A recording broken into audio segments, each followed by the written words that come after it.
Hey guys, this is Ryan Collins from dadslift.com, and I'm here to try to help you break the habit of eating too many processed foods. Now, as you can see, you got a lot of kiddos running around here, so I'm going to try to give you this information as clearly and quickly as possible, so please bear with me.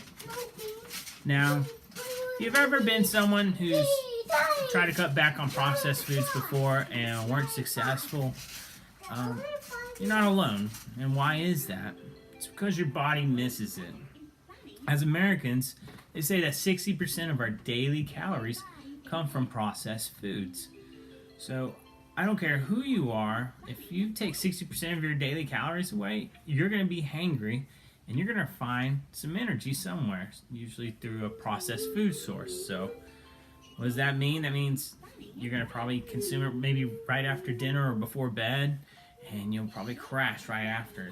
And if you've ever been in that boat, you know what I'm talking about. So to help you prevent that from happening and falling into that trap over and over again, I'm going to give you 5 quick tips that you can use starting today to help you break that habit.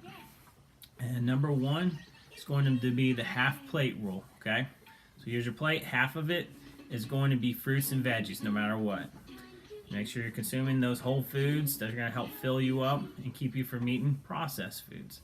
So even if you are got like a processed meal, that's something that you cooked from a bag, like a dinner bag of chicken, it's still going to help you cut back a little bit slowly on the processed foods in a way that you probably can retain better and more long term. So remember, every meal, half your plate, fruits and veggies. And for breakfast, make sure you have some, fruit or maybe even some grilled veggies too, to go along with your oatmeal cereal or some sort. Number 2, you're going to plan ahead. This is where a meal prep is key.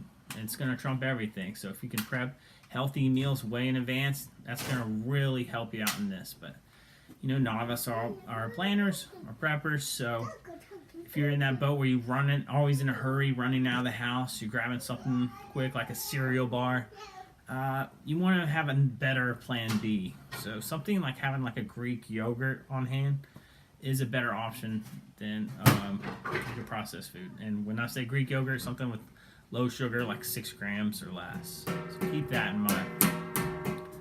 Number 3, you're going to know the ingredients in your food. Now, a good rule of thumb I tell my clients is if there's 5 ingredients or more, be concerned, okay?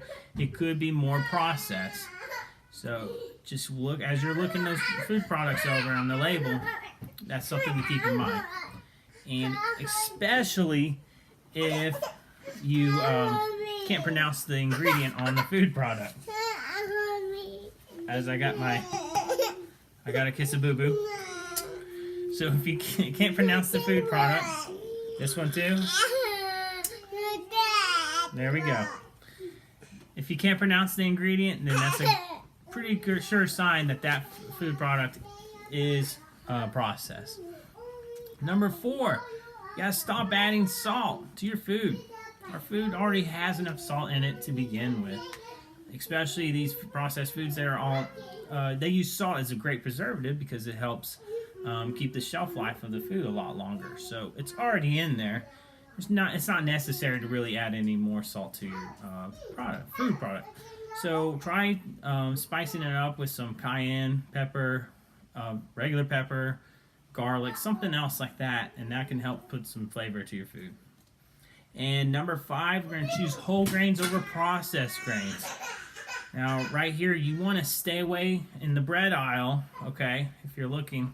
Stay away from the white breads or anything that says unbleached enriched flour. That's a sure sign that that's a really highly processed bread. And you want to look for something that says 100% whole grains.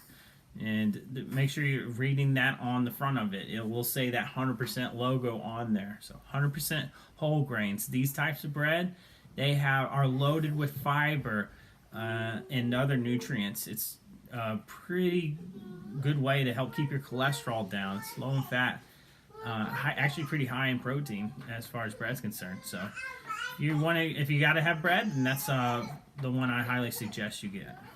Now, those are my 5 quick tips on helping you cut back processed foods and eating more whole foods. But if you have any more suggestions or other questions, please put them in the comments below. Obviously, I'm trying to deal with some crazy kiddos here in the process, but I would love to hear your questions or other suggestions. They're very welcomed. And please feel free to share this video if you could use it. Well, looks like I got some more boobies kissed. And otherwise, later, Gators, and I'll talk to you soon.